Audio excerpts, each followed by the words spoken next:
Nduko ya kana ya kigeranio gya KCSE gigithii na mbere, arutwo umuthi magika kigeranio kia history na biology paper 2 guku mwandiki Mukaru Joan akiuga gutire iratathi ria kigeranio ringihota kuma mbere ya igeranio kuhingurwo container-ini. And we have seen across the country there's no carton, there's no exam that has been tampered with before the official opening of the container.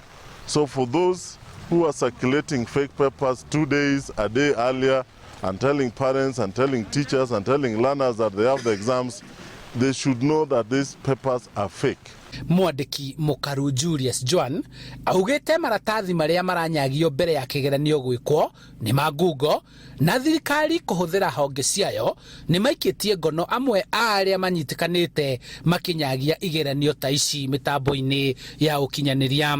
Unfortunately, a few of those people who are circulating those fake papers have been arrested by our multi-agency. You have seen some of them have been taken to court. Akihingura na kuneana igeranio ici sub-county-ini ya Limuru kuria arimu na ofitha a githomo momiriirie mbura nene iria irokire guthandana, Joan akiuga guthuka kwa riera na mbura iria irathii na mbere kura kamia mihango ya arutwo gwika kigerio kuona ministry ya githomo ni enyitanire na honge ingi niguo gutigirira igeranio ni cianyagio na ciakinyira o murutwo guothe bururi-ini. But even then we have choppers placed in the area, the region around Tana River, in northeastern and the whole country, so that in any case, if there's a situation that requires us to use a chopper, we'll do that. And as I told you, it's a multi-agency approach and the whole government is involved. That's why we have not had any major issues in relation to the rain. Handu-ini ha Inooro TV